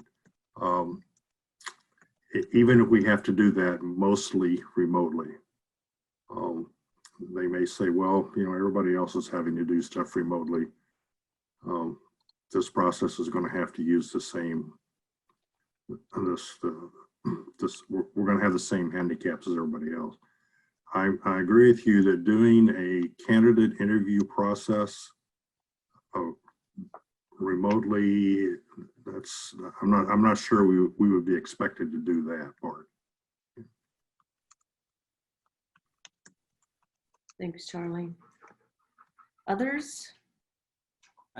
Just thinking about the timelines, whether we're doing things remotely or not, the fact is there's certain people who are going to be interested and available for a job within our time frame. Whether we're doing it remotely or not, I do not want to do superintendent interviews remotely at all. But I also want to be cognizant of the timeline of when you would hire any superintendent and when is the good time for that as far as that sort of hiring cycle goes. Hey, Steve, do you mind kind of, since you've been through this personally a few times now, that timeline that JP just mentioned, could you just kind of reiterate what your view is in terms of the timing and sequencing? There's a couple of things to think about. I think probably the one that's most pertinent is one of the things that he shared right in the middle of his conversation there about the field of applicants. So I can tell you that right now I spend a good chunk of my day every day deleting emails from recruiters that are struggling to fill applicant pools. There are several high-profile positions that have had superintendents that were going who backed out and did so because they're concerned about going anywhere at this point in time, given the challenges that they're facing in their current districts and the challenges that their family would face moving. And so I think one of the things that you really need to think about is, and I'll go back to the conversations from the first comments that came out. What is a search going to look like? And then assuming that it's not going to look like a traditional search, at least until January, who are the field of applicants who are available out there? And recognize that I think that there's something to be said for going slow to go fast here. And I would say that I don't think the board needs to take any definitive action until well into next fall. You're still going to be, Iowa City is an incredibly attractive district for recruiters. And so you're not going to face a problem of getting stuck in a queue behind someone else. You're going to be a high value target for the recruiters. You already know that. You've all been bombarded with emails from search firms from all over the country. And so I think that it's an easy process for mid-fall for you to let them know you're interested, to consider, what your next steps are. And if you decide to go that way, to put an RFP out late fall to get somebody engaged, to have them hit the ground running in January. Because I think one of the things you want to keep in mind is how tight that process is. You need to get out and engage the community. Can you do that physically instead of virtually? You're far more likely to do that in January than you are in the fall. To take that information and to get a profile out, to get candidates identified, to get interviews set up. I mean, I think that's something that a good search firm can take that process bookend to bookend and do it in 8 weeks. What you really need to do is have them lined up before you need them to start. So, you know, even as late as November, if you're out there going through the RFP process and telling them, I want you to start whatever that first Monday of January is when we're back from break, you know, they can have that whole process done by the end of February. And January and February are an ideal time to look for superintendents. You know, I would have said before this that looking in the fall would not have been a bad idea, but I'll be honest with you, I think that most folks are not going to be looking in the fall. I think most superintendents are going to be consumed with whatever the new normal is. If presumption is, you know, when we're planning, right, you look at that return to learn plan, everything from in-person to totally online or something in between. I think you're going to have a lot of superintendents that are going to be consumed with what's going on in their district. They're not going to be looking. And so I think more so than any other year, I think looking in the fall this year is not going to yield a strong crop for you. I think you're going to be far better off looking after the first of the year. And I think that if you want to do things, as was mentioned earlier, in person versus virtually, you're going to have a far greater likelihood, hopefully, that we've gotten to a point where we've come to some new normal and there's some ability to do some of those things in person. And I'll be honest with you, I fear for you a little bit based on the conversations I'm having with some of the recruiters out there, that there may be a smaller pool of applicants overall who are willing to change seats in this next year or two. I think you're seeing a lot of folks that are saying, I'm just going to sit tight right now till I figure out what's going on. Especially if you've got people that have families that they're moving. They're just saying, hey, I'm just going to sit right now. Yeah. There are far more interim superintendents being placed right now for July 1st than I have seen in years. Oh, wow. And most of those interims are soups that they're pulling out of retirement because they're simply not getting active folks to apply for those jobs. Yeah. It's just too much uncertainty. Yeah. So from what Steve shared is I think that there are two different challenges, right? There's the logistical component of how we do this without face-to-face interaction, but then there's the candidate pool problem. And to me, the candidate pool problem is much more significant than the logistical problem.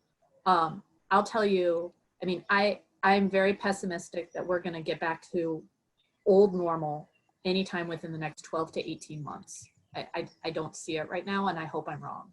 But I also have found that I am learning how to do things on Zoom and electronically and virtually that I never thought I could. And I think that we will continue to adjust and develop and get more comfortable with conducting business in different platforms. And so because of that, those logistical, and I don't think I said this at Black Voices Project, I don't think I could ultimately hire somebody over Zoom. But I think that there You might have to at some point. Well, right. Well, first of all, we might have to. I mean, that just meant we might have to. But I think that there are a lot of leading up steps that we can accomplish virtually to the ultimate decision. And so I see us being able to work through that successfully. You know, I mean, because we can put the RFP out, we can work with the recruiter. These are the priorities that we want to see in the candidates that you find for us. We can put that package together. The recruiter can go out and start identifying people. We can be looking at resumes. I mean, there's a whole bunch of work that we do before we ever meet with somebody face to face that we can still do in this environment. But again, what the candidate pool, we can't adapt to that. I mean, there is not a virtual workaround to make more qualified people apply. And I think what I heard from everybody consistently is we want to do this search right. We want to go out and get the very best candidates that we can, that our district deserves that. And so that's the concern I have. And I wonder if we can lay some of the groundwork so that we are up and running in late fall, January to kind of push the plan into action if we're at a point where we can do that. And if a search firm would be willing to do that, you know, engage with us in early fall, put the package together, knowing that we may not go out and search in January, and we may not go out and search in March. You know, we may have to put it on hold. But I've just gotten to the point where this COVID is a long-term problem, and I'm not comfortable with continuing to delay things that are really important because of COVID. I'm more interested in finding ways and solutions to adapt and continue to move forward.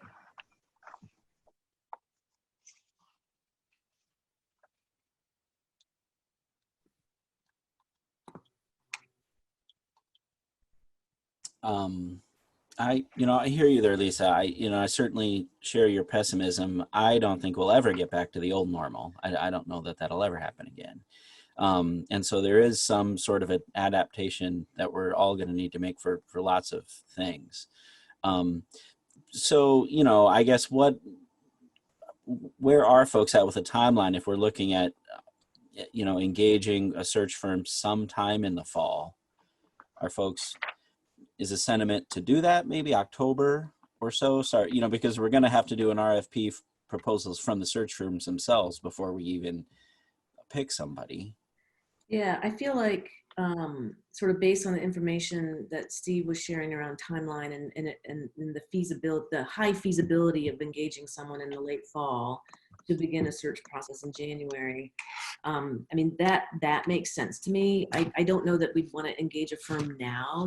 I think we want to wait and sort of see how things are playing out.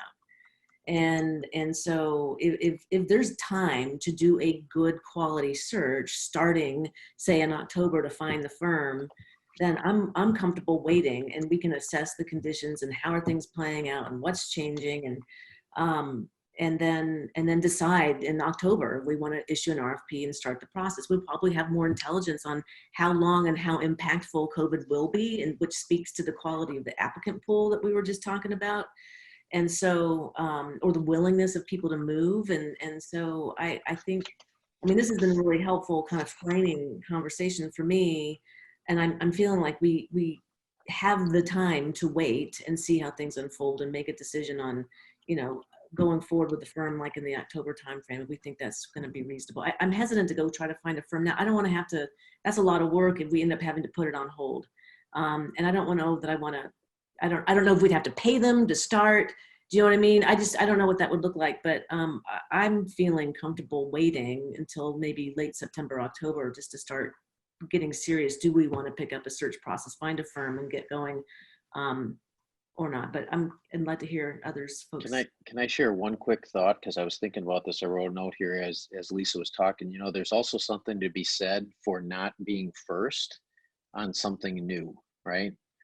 My dad was a mechanical engineer. He said, never buy the first model of a brand new car that comes off the line, right? Buy the second year. Let them work out the kinks the first year. Well, if to Lisa's point, if our new normal includes more online interaction with communities as part of the profile process, it might behoove you to let a couple of other districts nationwide pilot that stuff in the fall and let the search firms work the kinks out, so you're not their beta test. So going in January might be a real benefit for you, because there will be districts that will start earlier, and those big search firms, if they're going to run some, right now they've got a process. They come in and they've got it set. It's a machine. I've done it on the other side. I've been the recruiter, and it's a playbook. You get a binder, it's a playbook. You do this, then you do this, then you do this, then you do this. Well, to Lisa's point, if we're living in a new world and that binder is going to need to change, it might be nice for that beta testing to happen in Virginia or California or Texas or someplace other than Iowa City, and have them work the kinks out before they show up here in January to run those new processes. I think that's a great point, Steve. And Janet, I agree. I don't think now is the time to be engaging a search firm. And I don't want to say, my concern is, Steve's point is like, that's really a great point. I also don't want us to get at the end of the search firm, because what I also heard Steve say is there are interims and they're pulling them out of retirement, and there's So there is going to be a goal of openings that they're going to start filling. And I don't want us to be in the position that we might be in, which is, oh my gosh, now we were really excited about this process and we found ourselves at the back of the line. Mm-hmm. And so I wonder what we can do as a board to get ready for it. So that when we are ready in October to hit the ground, we really sincerely are ready to hit the ground. I mean, are there things that we need to do? Do we need to come together as a group and say, these are our priorities in a candidate? This is what we want someone to look like? Because I think there are some building blocks that aren't going to change because of COVID, right? We want someone committed to equity and diversity and who has experience and college town setting and blah, you know, stuff like that. So what can we do on our front end so that when we're ready to hit the button, we don't have delay and we get it implemented? So following up on Lisa's question, Steve, this question is for you. Knowing kind of the playbook, if you will, of the search firms, what do they expect to be in place to be able to successfully launch? I mean, what I don't know is, like, is there a playbook includes initial steps to meet with the board and figure out what the profile is and the attributes that we're looking for in a candidate, like Lisa was just discussing, or do we need to do that? What are the steps we need to do, to Lisa's point, before we get a firm on, or do they walk us through those steps? I'm just curious. They'll actually presume you've done nothing. They will presume you've done absolutely nothing. If you've done anything, that just accelerates the process for them. But they really, their assumption is they're coming in to work with a group of people who've decided that they need a new superintendent, and that the next step they've done is hired a search firm. So they won't presume that you've done any interior dialogue about candidate attributes, or that you've done any other thinking other than we need a new superintendent. Because keep in mind, a lot of districts are coming to them late in the game and their soup decamped and went somewhere else and didn't have a conversation with the board about it ahead of time, and the board got caught flat-footed, and now they got 3 months to find a new superintendent, and they're just looking for a lifeline somewhere. So they presume you've done nothing. So is this actually something, when we go to find a firm, that we want to be really evaluating their methodology and process? Absolutely. Yeah. Yep. You want to know what steps do you plan to take, because you're going to look at them, and some do more community engagement than others. You know, to Lisa's point, some of them are already doing more things online than others are. Some are really old school. I mean, not to pick on my colleagues out there, but you got a lot of retired superintendents out there that are running their own search firms, and their mindset is from when they left the superintendency, which might have been 10, 15, or 20 years ago. And then you got others that are slick and run by corporate entities that have brought people in from the kind of the corporate headhunting world, and you know, they run a very polished process, which looks a lot different than kind of the old school process that some of the retired soups use. There's pros and cons to both of those, and I think you really want to look through it and say, what feels like the best fit for Iowa City? Yeah. So I was wondering if those firms kind of have a methodology for working with the board. They do. Profile, and then the methodology for engaging, helping us pick who and decide who would be on a committee, right? I mean, we're going to have lots and lots of people in our community who want to be on the search committee, and wow, how do we prioritize? How do, you know, do these firms kind of walk us through those steps? And if so, I would find that very valuable. Yeah, they do. They'll the good ones will walk you right through it. You need to make sure these groups are represented. You need to have these kinds of focus groups. You know, they'll recognize that some communities need 6 focus groups, and some communities need 2, and some need 8. And they are very good at working with you. The really good search consultants are really good at working with you on that, because they want to make sure that they actually know what they're looking for when they're out identifying candidates. Because the better that they are on the front end, then the better the process unfolds. And so they spend a lot of time up front on that.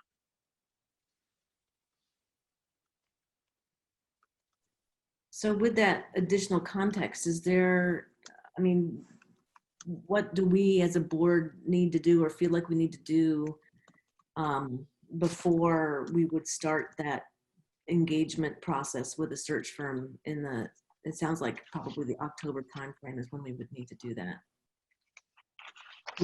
October, November timeframe. Yeah, I'm interested in going ahead with some kind of a process for the board maybe with community input to going ahead and looking at the qualifications, background, experience, and expectations for a superintendent. I didn't hear anything that says that search firms will ignore that if we have it.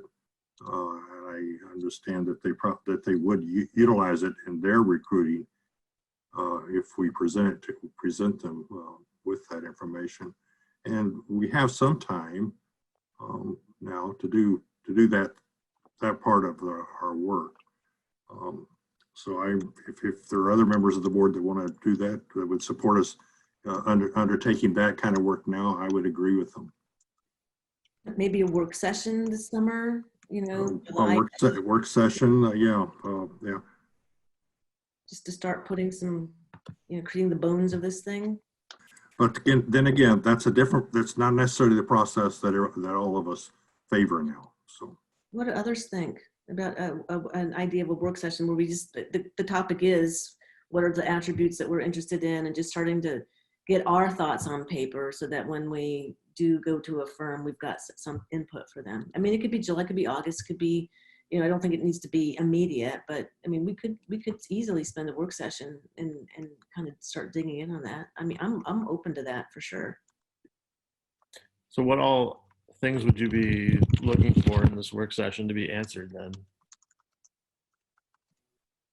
I think, I mean, I'm open to what, I'm just throwing ideas out. For me, if we had a work session on attributes of a superintendent, these are the things that would be most important for us for a successful candidate to be, you know, evaluated by ACT. I mean, it could be leadership experience. It could be number of years, you know, it could be outcomes that have been accomplished that we would want to see in someone's resume, that they've been able to make a difference on closing the opportunity gap. I mean, I'm just thinking out loud, folks. I'm just trying to facilitate the conversation. I'm not pro or con. I'm just trying to help us work through what our next steps might be. There's a couple ideas on the table.